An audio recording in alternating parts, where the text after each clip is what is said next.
He has joined. You know, He has joined the oppressor. I told you, My party leader has joined the oppressor. You- My party leader, Raila Amolo, my good friend, he's with the oppressor. What happened to Raila? What happened to my party leader? What happened to my boss? What has happened to my boss? Under whose authority was this man acting? Actually, he said because Under I am whose CIC. authority? He said because I am CIC. Who is CNC? Under whose authority? It is not his personal property. He can give away his land in Sugoi. This bloody thing they are doing, they are signing statement of intent. Yeah. The first thing that they should have done is to pray for the soul of that young man. But they are there smiling at us. Bure kabisa hawa. They will vote against the government. They will vote against this pact that the two gentlemen that have entered into. How can you consult when the outcome is already predetermined? Because if you did proper consultation, the way we are doing, we know what people are saying. They are saying Ruto must go home. God, the Almighty, because you are the Almighty, come down and strike these people. What gives him the idea that he can do as he wishes? This is not his personal house, this is not Sugoi. I think the president needs to stop being simplistic. Is there a vacuum post Raila? Play one clip where Ruto has spoken truthfully. President William Ruto and ODM leader Raila Odinga have inked a political cooperation deal that will see them and their parties working together. My conversation today with Philip Kisia on Philip Kisia Unscripted is all about what is happening in the country. Are we looking at a referendum with the implementation of NADCO as one of the requirements of this MOU to actually work? Philip Kisia is a leadership and governance expert, former Nairobi town clerk. He has also been a CEO at where that deal was inked at KICC. I'm here with him. How are you doing today? Well, Jed, a very sad moment, this will go down in the history of our republic as the worst day. I don't know about you, but this is a terrible day for me. Terrible day. We've seen two people with selfish interests penning down things that are going to protect their interests. There was nothing there about Kenya. There was nothing there about, the youth. I think these are two people trying to salvage themselves. President Ruto, of course, he knew he would not have survived for another 2 years without the injection of energy and support from Raila. And Raila has come back from AU, where he had hoped that he will get this seat, which slipped through his fingers. And here we are, a bad day for Kenya, a very sad day. We'll talk about this in full in a couple of minutes, but just as always, it's always good to start with how your week was. I know the day was bad, but how your week was. What have you been reflecting on and the highlights of this week? Well, Jed, what a Friday. What a Friday. What a Friday. But anyway, Jed, it has been a very eventful week. But let me start off with, I think, the two reflections that I have for this week. The first one is the issue of our two great ladies, women of honor, women of courage, professional, mothers, you name it. Get all the good adjectives about them. These are people we need to honor. One is the Auditor General, Madam Nancy Gathungu, and the other one is the Controller of Budgets, Madam Margaret Nyakiango. Okay? These are two women who are holding constitutional offices, and thank God they are women, because they think about Kenya, they think about the future of their children and grandchildren. If we had men in those offices, probably now they would have been compromised. Thank God women are very difficult to compromise, particularly women of valor, like the two that we have. You know, these two are guided by the Constitution, because the offices are holding are constitutional. They operate under a constitution, not under an act of parliament.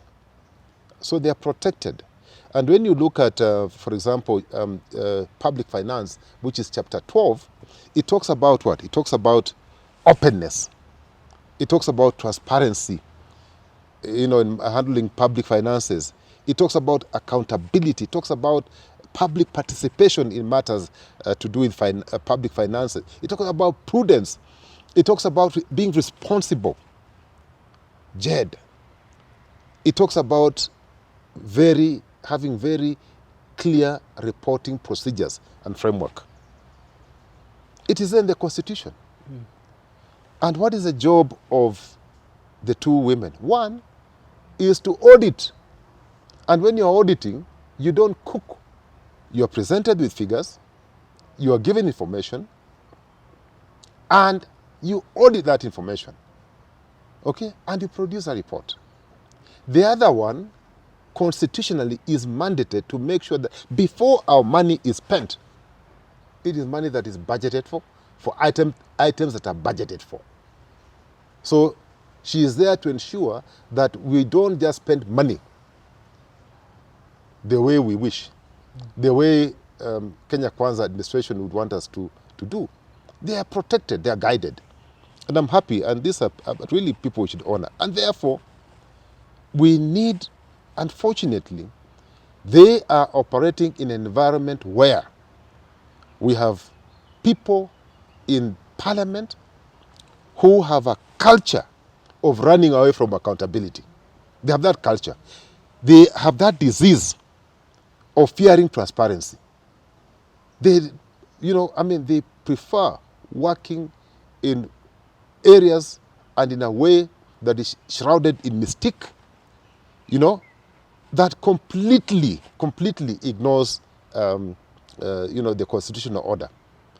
These are fellows who are greedy, and they will do anything to ensure that transparency and accountability is avoided at all costs. And therefore, Jed, let us pray for these two women. Almighty God, we have these two wonderful women, women of honor, women of valor, courageous women who are facing demons and evils, who are fighting them tooth and nail, who need protection. God, the Almighty, because you are the Almighty, these are weak human beings by nature. Come down and strike these people who are trying to get into the ways of these two beautiful women of valor. God, you are the Almighty. Strike these people. Strike them. Take them to hell. Send them to hell directly, because that is where they belong. Strike them, God. The second reflection I had, Jed, I think it was important that we pray for the two women because they're weak and under attack by rogue fellows. The second reflection I had is this church. Some churches have very funny names, like Jesus Winner, ministry or something like that, Mwai, and these are funny places. But anyways, a church, and people go there, and we respect it. And I can tell you, I was raised up in a proper environment. So I respect religion and religious leaders. But there are some who are funny. We saw one who, was doing very funny things to our youth. So these are people that, you can't call them people of the cloth, because they are not. They are actually unclothed. They are not people of the cloth. You see, I was actually shocked. Not because President William Ruto, who on 25th of June was actually, through some revolution that caused by the Gen Z, the government was completely shattered and destabilized by the Gen Z. And for all practical reasons and purposes, they were actually removed from power by the Gen Z. And therefore, in his reaction to what had happened, one of the things that this man said, Mr. William Ruto, he said, if you remember, I think it was July 5th or thereabout, he said, and he gave an order that going forward, there will be a framework developed by the AG that will inform how public servants and state officers will participate in social matters like Harambes and what have you. But he said, going forward, there will be nothing. Public servants, including himself, because he's a public servant, he will not engage in Harambes. This is a man who cannot keep his word. This is a man who cannot be trusted. Sooner than later, he was back to his bad habits, and you saw him giving 20 million shillings. 20 million is not toilet paper. Where does a man get 20 million to give one church? But anyway, maybe it's money that he collected from eggs. which is okay, and decide to give, to give the church, and I have no problem with that. I have no issues. But when he even imagines that he can give away public land, Kenya Defense Forces land, which is public land, 20 acres, like he's giving away tissue paper. How? This man is crazy. How can he on earth think because he's C, he can give away a public asset for free, 20 acres? Who gave him that authority? Under whose authority was this man acting? Actually, he said because Under I am whose CIC. authority? He said because I am CIC. Who is C? Under whose authority? It is not his personal property. He can give away his land in Sugoi. He can. Who will stop him? But when it comes to public land, you cannot just allocate. After all, how many churches do we have in Kenya? Thousands of them. How many will benefit from such a gesture? President Ruto must be called out for his actions, and he must be stopped. This nonsense needs to stop, and he must be completely reminded that we are operating under a new political dispensation. The other thing, Jed, and I don't know why Kenyans are not angry. I don't know why you're not angry. Jed, governors, another lot of very bad people. Oh. You saw the controller of Auditor General again pointing out that counties, some of them spend between 370 million to 200 million globetrotting. Jed, in a country where we don't have classrooms. Jed, in a country where we cannot afford to pay school fees for university children.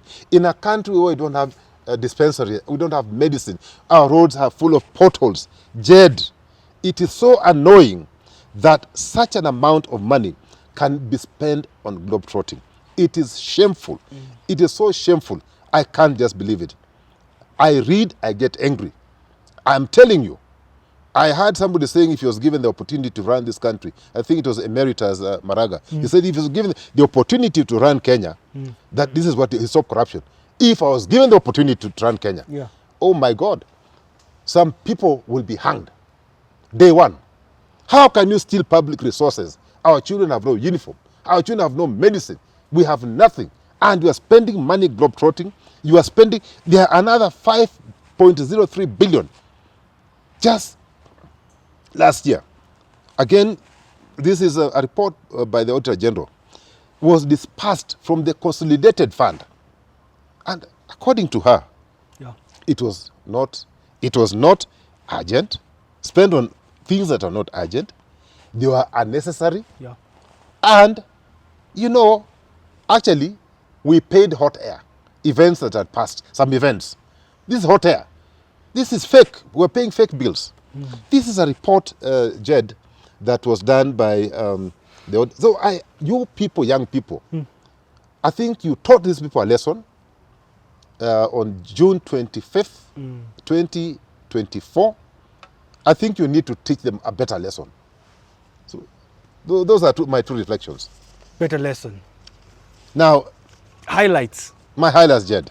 Reflection. My highlights. Let's, no. Yeah, no, Jed, no. I fear you'll have a heart attack. Jed, I fear. No, let me die. If I must die, let me die. Already, we are dead. The two gentlemen. Raila, my party leader. He has joined. He has joined the oppressor. I told you. My party leader has joined the oppressor. My party leader, Raila Amolo, my good friend, he is with the oppressor. What happened to Raila? What happened to my party leader? What happened to my boss? What has happened to my boss? Jed, you'll be the witness. If I want to die let me die, because he has already killed me. Anyway, the second highlight, and this one, look for that video. In fact, your question came in very handy. Just look for that video. This man, young man who is talking from Mombasa. Ruto was corrupt. We were told by Raila Amolo Odinga. Ruto was a thief. We were told by Raila Amolo Odinga. Ruto was not fit for presidency. We were told by Raila Amolo Odinga. What has changed? Wewe uliposikia kwamba he was not fit to be president, what has changed? Nataka mtu asimame hapa ni challenge. What has changed about Ruto for the ODM fraternity to support him? That is what I'm waiting for. But if nothing has changed for sure, for fact, and you are supporting Ruto because Raila supported him, there is something wrong with your brain.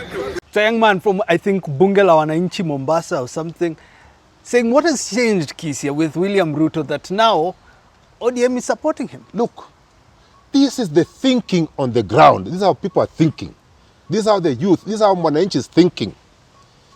They didn't even know that he was going. My party leader was signing this agreement. They are calling it, some intent. Yes. They have some intention. Okay, he didn't know, but he was actually challenging my party leader.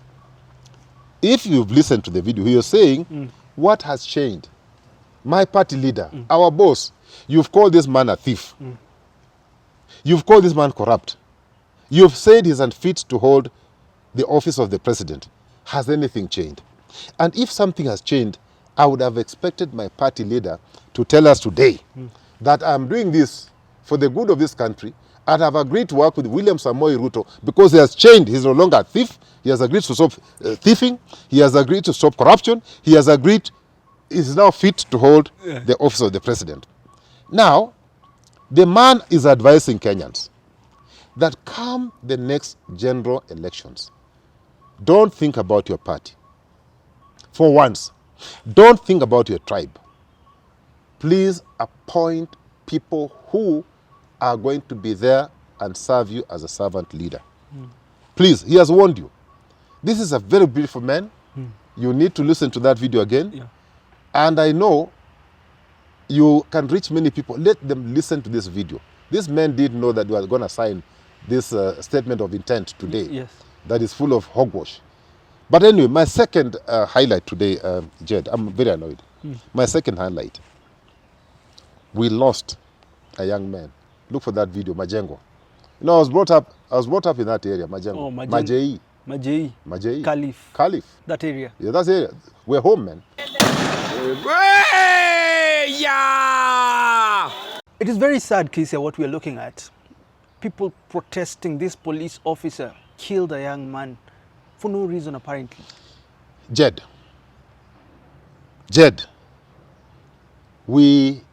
the question that we must be asking ourselves is, first of all, condolences to the family of Ibrahim Ramadan. I think that boy has gone straight to Allah because it's Ramadan. We are going through the Ramadan period, okay? And he's young, 17, he's not even an adult. And the police is claiming that he was a drug peddler. Claim. But Wananchi are saying, wait a minute. The officers involved, they are alleging that he is used to taking bribes. That's what Wananchi are saying. Yeah. That's what Wananchi are saying. So you are accusing me, you're also being accused. And in any event, what law, what powers do you have, can you cite that gives you authority to eliminate a human being? More so a child, Jed. And I keep on talking about children, our children. By now, in a civilized society, by now, some heads should have been rolling. The IGO police should have been sacked by now. The Minister for Interior should just have resigned. The PS Interior should have resigned. They should have all resigned on this particular matter. We cannot keep on losing our children, our future, because of certain interests. This must be brought to a stop. These are innocent children. And in any event, the law is clear. You are not guilty until proved by a court of law. Yes. How can you just take a gun that we are paying for as taxpayers and you shoot a young man who's 17? You shoot. Why even not take a rungu or these tear gases that you throw around? Why use a bullet, live bullet, on a young man? Live bullet.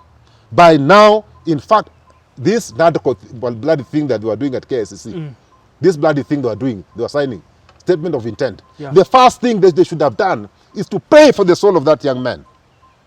But they are there smiling at us. Bure kabisa hawa. Useless characters. Let's get into our conversation for today. And of course, it involves what we saw at KICC. the signing of a memorandum of agreement between ODM and UDA, their party leaders there, Raila Odinga, talking to Kenyans and saying this is the right move to unify the country. The statement being made by all political leaders is that selfish needs should be put aside and it's time for a national conversation to be had. This is my conversation with Philip Kisia. Kisia, look, it started with Raila's rubbishing Rigathi Gachagua. He said, look, mimi nifuate mtu wa mtego kweli. He tried to lay traps and I evaded these traps. But what is your first thinking of this, agreement? When you look at what they agreed on, from implementing NADCO to, economy to the youth, also talking about exchanging expertise. You're on ODM, maybe you'll be one of the experts being traded to government. But what is your first thinking with regards to this signing? Jed, I can tell you for free, this is just to hoodwink the public that there's something that's serious that is going to happen. I've gone through the 10-point agenda. Well thought out, yes, because I talk about implementation of the NADCO report, inclusivity, protecting devolution and strengthening devolution. They're talking about economic investment, the youth. They're talking about leadership and integrity, although in low tones. When they reach there, it's low tones, They're talking about, protecting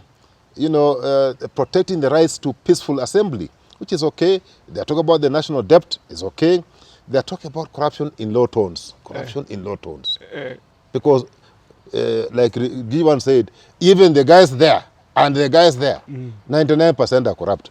So I don't know what they were talking about. Then,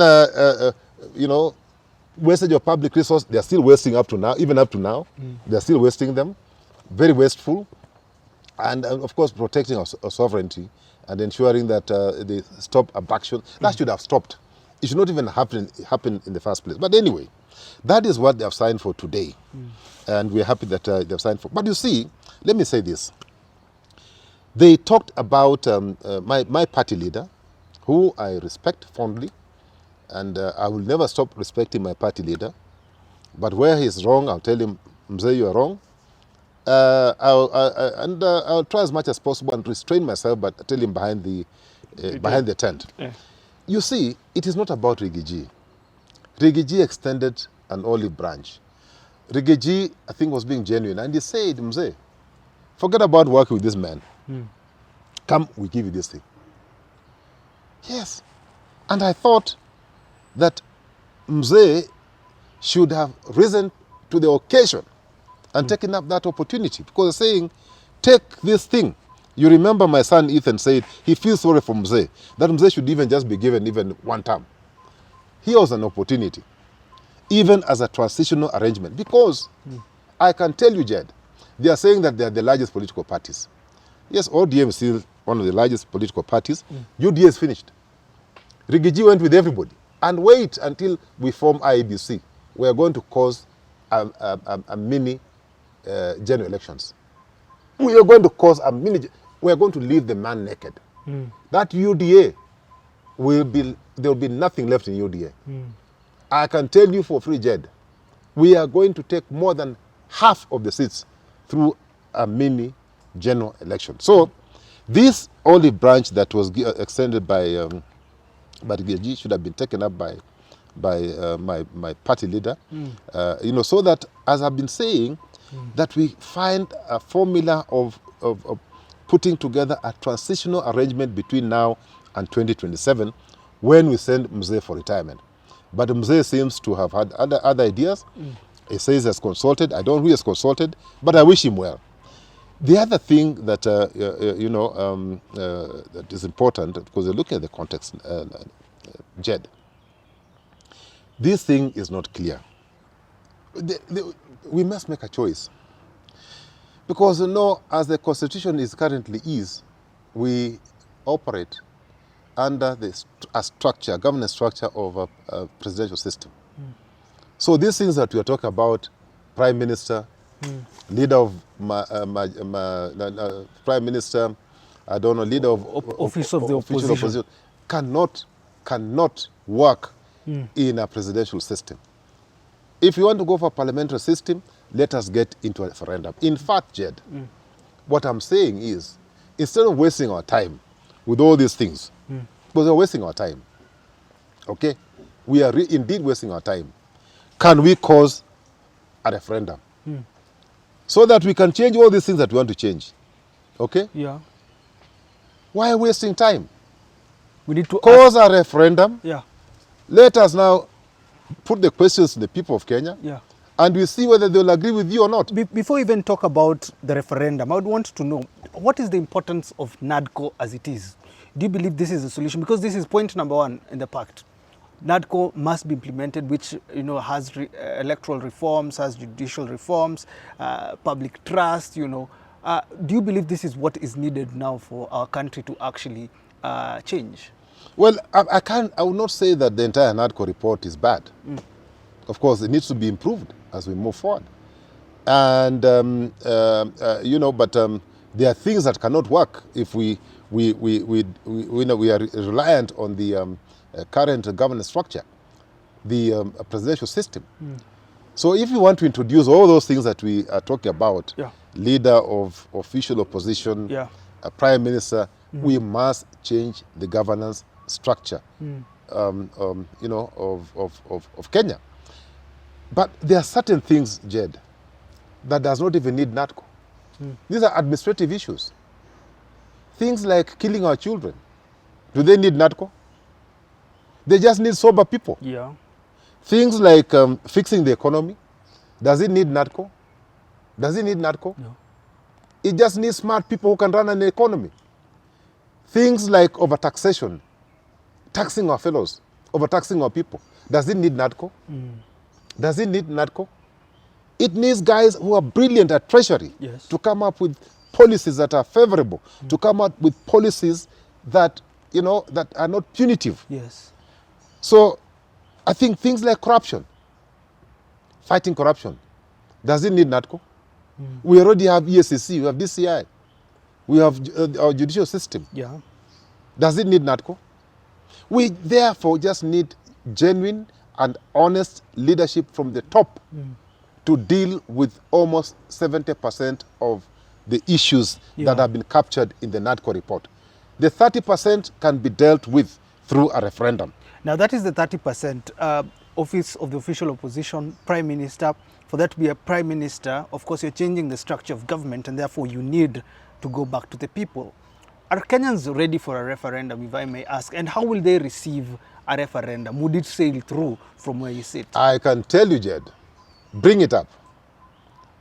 Bring up that referendum. And I can tell you without fear of any hesitation that 99% of the Kenyans will vote in favor of what we are talking about. They will vote against the government. They will vote against this pact that the two gentlemen that have entered into. I can tell you for free. Because unless we are addressing the issues that are facing our people, that we are only doing this NADCO thing and signing pacts so that a few people can benefit. People are not stupid. Kenyans are brilliant fellows. And I can tell you, Kenyans right now know what they're looking for. And you'll be shocked. And that's why I'm saying, Jed, bring it up. Bring that referendum tomorrow. Yeah. Bring it up. I can tell you, Jed, yes, including whether President Ruto should go home or not, he will go home by 6 in the morning. I was talking to Prof. Manyora, and he told me they don't need a referendum. They might not actually use the route of parliament. Talking about national accord, they will take the NADCO report as it is to just say what he said. They will take it as it is and put it in the constitution, and Raila Odinga will become the prime minister if he's the person to be the prime minister. What is your thinking of this? Jed, you're putting me in a very difficult space. Prof is my senior, he's my brother. Yes. How can I contradict him? But because he's a scholar, I am sure he'll not feel offended. Prof is living in the old school. Because see, Jed, the certain thing I think was done before we got this Constitution of 2010. After 2010, the Constitution of 2010, it does not give you leeway to do as you wish. How will you implement that thing? That you will take it to Parliament? Constitutional to do what? amendments. There are those things that you can amend through parliament, but anything that is constitutional, that is captured in the constitution that we have for 2010, will require a referendum. Whether they like it or not, there will be no shortcut. And any attempt to create a shortcut, I can tell you, 25th of June 2024 was child's play. This time they will see fire. There is no shortcut. I can tell you, and you can tell Prof. Tell him after the show that I've said on this particular one, if I think he was testing the waters, he has tested bad waters. It will not happen. It cannot happen. They must go through a referendum. Which you're saying? They must go through a referendum. I know it's painful. I know they don't like it because they know the ground has shifted. They are aware that Kenyans, they are fully aware that anything brought before them that is pro-government will be defeated. But they're saying they have the largest political parties. Now, which political party? The two political parties have been united now. Jed, there are two things. Sometimes, even KANU was very popular. Do you remember KANU? Yeah. It was a very popular party. Can you, I mean, it's a pale of itself right now. It's a shadow of itself. Very popular in the 60s, 70s, and 80s and 90s. Where is it now? Do you even hear of KANU? Similarly, anything that goes against the will of the people will take you to the shredder. So I can tell you right now, ODM, of course, is the majority party in parliament, no doubt about it. But I don't know there's majority on the ground. With the people. With the people. UDA is finished.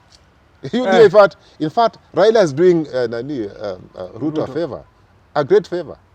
You can see even from his demeanor, it's a great favor.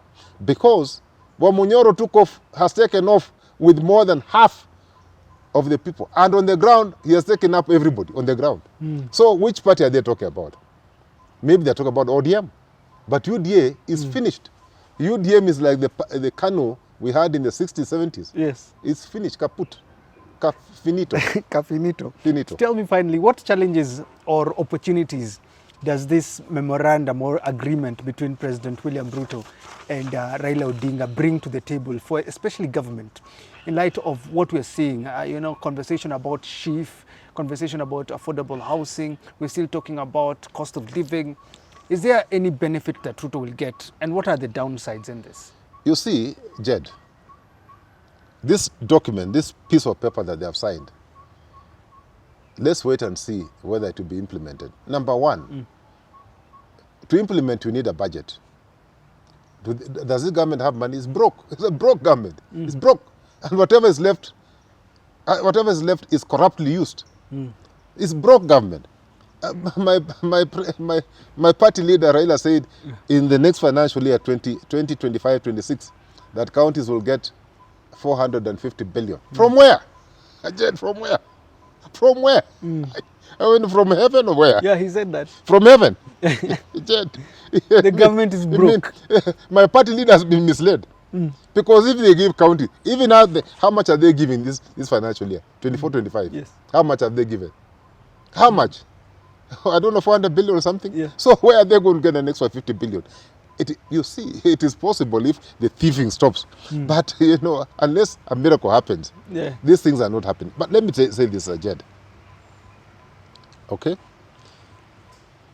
You talked very well about how will it benefit William and what are the challenges he's likely to face. The first one I've said is raising revenue to finance all the promises that are being made. Okay? Because Kenyans have been taxed. They talk about low taxation. Okay? There are still loans to be paid. The loans cannot run away. Where is he going to get the money? And then even just the culture of changing. Is it going to change overnight? Is it going to change overnight? Up to just the other day, extrajudicial killings are going on. So, are they going to change? These people are being used to being so corrupt. They are so corrupt. They love corruption. Corruption is ingrained in their system. Do you expect them to stop corruption? Just because they've signed this narco thing? But there was a point. In fact, let me tell you, if my party leader, my boss, is not careful, his reputation, stellar record, for 40 years is going down. Because you cannot go with an oppressor. And this man asked pertinent questions. The guy has asked, you are the one who said this man is corrupt. So has he changed? You are the one who said he's a thief. Has he changed? Has he changed? My party leader. And if he has changed, why can't you announce it publicly that now this man has changed? Give him a chance. But now that announcement is being avoided. And if it's being avoided, and we don't know why. I can tell you, Jed, let me tell you this. You know the narco report, if you say implement the narco report, they were even saying that immediately they must take affirmative action, you know, because, you know, they're supposed to be home. So they're saying increase the number of seats. To increase the number of seats in parliament is a constitutional matter, number one. Number two, you need money. Already this parliament is so bloated. If I became president, maybe they should not give me an opportunity, but suspend this constitution, because how can you have a small country like Kenya with 47 counties, a small country like Kenya with 290 constituencies, a small country like Kenya, I don't know, 47 nominated women rep or something like that. I don't know how a small nation like us with no money, poor nation, poor, and even what is collected is stolen day and night. How is it possible? I think we need to completely review our architecture. Completely, we need to make very hard decisions. If I were given a chance, from 47 counties, I bring them down to 13, maximum 15.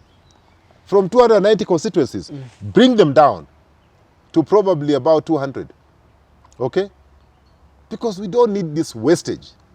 A country like the United States of America, you know, where I think our economy is just like, not even a state. Not even a state. A small little place, not maybe just a city. Even some cities have bigger budget than the entire country. And then we're so wasteful in all aspects. What benefits, though, will the president get in this? This one, the only benefit I see him getting is his term guaranteed until 2027. That's the only benefit. Which other benefit do you see? None. Which other benefit do you see? Do you see another benefit? And other things that he knows. Trappings of power and other things. Those ones, you know, okay? Because we know the way he fought for Adani, he fought, he almost if he met you, he would have punched you. You are the one who talks with the PK, Mapangale, this guy. So the only benefit this man is going to get, Jed, is that now he knows he can occupy State House, he can sleep, he can be comfortable until 2027. But are you guys ready for him? The opposition? Oh my God. Under Kalonzo, Rigathi. Did you see see this deal coming? Of course, we knew. In fact, we knew this thing was coming more than 6 months ago. We knew. So it is not news to us. In fact, we're just waiting. In fact, they have delayed making this announcement because we knew. When you talk about consultations, and I respect my party leader, he talks about consulting. How can you consult when the outcome is already predetermined? Because if you did proper consultation, the way we are doing, we know what people are saying. They are saying Ruto must go home. That's what the people are saying. They are not saying join him. There is no, I can tell you, Jed, we're also consulting Kenyans. And there is no Kenyan who is saying join Ruto. So that we can form, now it has moved from a broad-based to, it then became bread-based, now it's blood-based. Because they didn't even talk about our Gen Zs who were killed extrajudicially.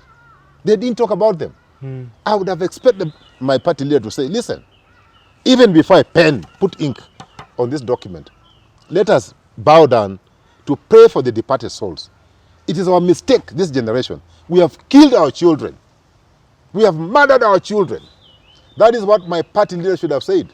We murdered our children. My generation. On behalf of all these people, including William Ruto, we seek for forgiveness. Forgive us.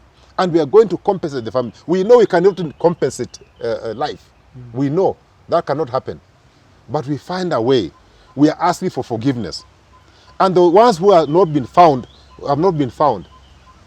must be produced. But they just went talking about things, talking about other things. How on earth can they be this? I mean, this is terrible. Well, what a conversation here with Philip Kisia, of course, reacting to what we have seen today. You know, the pact between William Ruto and Raila Odinga agreement. But just as always, Kisia, it's always fine to wrap up with final words as we're heading over for the weekend. And now, Jed, a terrible Friday. But let me say this by ending. You know, this Shifsha thing, that all Kenyans say it is a bad thing. We all say this is a terrible thing. We have now seen, we've come to realize that even the data is not protected. The health data for Kenyans is in the hands of some private company. The president even talked to some consortium, that he's brought some consortium. Can you imagine our president going that low to bring some consortium, 3 consortiums, 3 companies to ensure that there's no more stealing? He's the one who brought them. He said the same thing. The fellows, these companies, they have full ownership, including the IP rights. We don't even know how this thing was procured. You know, some direct procurement was done. We don't know these people. This thing is shrouded in a lot of corruption. They are not even explaining to us why people are getting 2.5%. Why not 1%? Why not 0.5%? Why were they given 2.5%? Can they justify who worked out 2.5%? Okay? Then, you know, my president, my good friend, Kenyans wanted you to succeed. And when Kenyans ask you genuine questions, answer them no matter how hard and tough they may be. Don't get angry, my friend, my president. Stop getting angry. Just give them answers in a calm way. Yeah. If you can't, get your technical people to give them answers. And then, you know, this man called D, I almost called him my friend, but, you know, he's telling us how, you know, that NHIF, this is what they were collecting, this is what this chief share is collecting, that this was revenue, it has gone up, that here we're making a loss of about, I don't know how many billion shillings. Now we have a surplus of 2.7 billion. You know, you can talk about all those things. But when people are not feeling you, when people are not feeling the benefits, when people are not unhappy, it doesn't matter how much revenue you collect. It doesn't matter how much surplus you make. Yeah. The surplus cannot treat our people. We want our people to be treated. We want our people to get medicine. We want things that work. We want doctors. Let them talk about surplus. It does not add up anything. It is actually hogwash. It's rubbish. We don't want that nonsense. Keep it to yourself. Finally, Yes. Jed, Yeah. look for Madiba's video. This is Madiba. Look for Madiba's video. When sadness fills your heart, when tears flow in your eyes, always remember 3 things. God is with you, still with you, always with you. Well, that is Nelson Mandela wrapping up for us this week. You know, I know Kenyans, you're saddened. I know Kenyans, you're hurt. I know Kenyans, you are going through a lot of pain. I pray that we shall overcome this pain through the loyal opposition. There is no other route to removing pain, to removing sadness. There is no other route. The only route is through a loyal opposition that has stuck with you, that believes in you, that wants to work with you, that wants to provide servant leadership, that does not want to serve themselves.